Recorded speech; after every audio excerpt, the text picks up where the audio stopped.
ការធ្វើម្ហូបបើយើងមិនចេះផ្សំគ្រឿងគឺម្ហូបនឹងគឺគ្មានរសជាតិទេ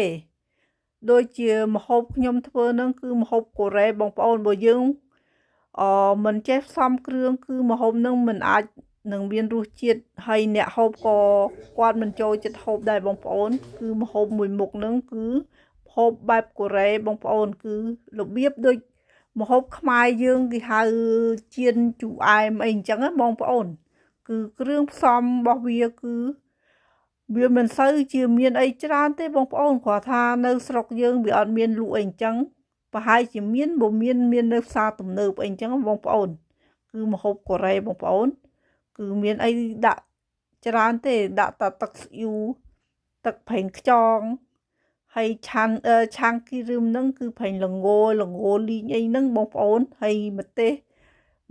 ខៀវម្ទេសអីហ្នឹងហើយស្លឹកខ្ទឹមអីហ្នឹងគឺដាក់ចូលគ្នាហើយយើងគ្រឿងទេសយើងគឺទុកម្ដុំហើយក៏យើងមកចៀនត្រីបងប្អូនត្រីខ្ញុំហ្នឹងគឺខ្ញុំដាក់ចៀនមួយម្សៅឆាបងប្អូនម្សៅឆាយើងយកមកក្លុកមួយត្រីហ្នឹងដើម្បីយកមកចៀនឲ្យមើលទៅក្រហម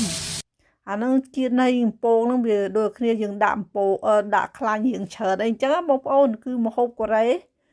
គឺមានច្រើនណាស់បងប្អូនគឺរៀនក៏រៀនមិនអស់ដែរបងប្អូនគាត់ថាយើងរៀនម្ដងមុខរៀនដើម្បីអីបងប្អូនរៀនដើម្បីឲ្យចេះព្រោះយើងមិនមានរស់នៅស្រុកគេមួយថ្ងៃយើងទៅផ្ទះយើងវិញទេបងប្អូនគឺប្រហែលជានៅយូរអង្វែងអញ្ចឹងបងប្អូនអញ្ចឹងហើយយើងត្រូវតែរៀនឲ្យចេះធ្វើម្ហូប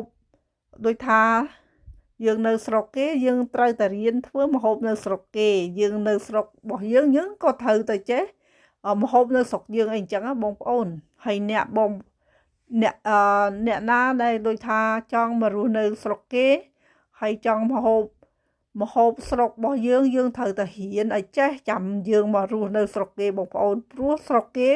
វាពិបាកនឹងដូចថាម្ហូបខ្មែរម្ហូបអីគឺពិបាកនឹងរកហូបអីអញ្ចឹងណាដល់យើងចេះកែច្នៃចេះច្នៃប្រឌិតធ្វើខ្លួនឯងហូបមិនស្រួលរៀនឲ្យច្បាស់លាស់អីអញ្ចឹងណាហើយម្ហូបខ្ញុំថ្ងៃហ្នឹងក៏វាអត់មានអីច្រើនទេបងប្អូនគឺមានដំឡូងមានអីម្លងបារាំងនឹងឯងគឺយកមកឆាដាក់តែអំបិលហើយនឹងដាក់អំបិលហើយនឹងទឹកប្រេងខ្យងច្រឡំទៀត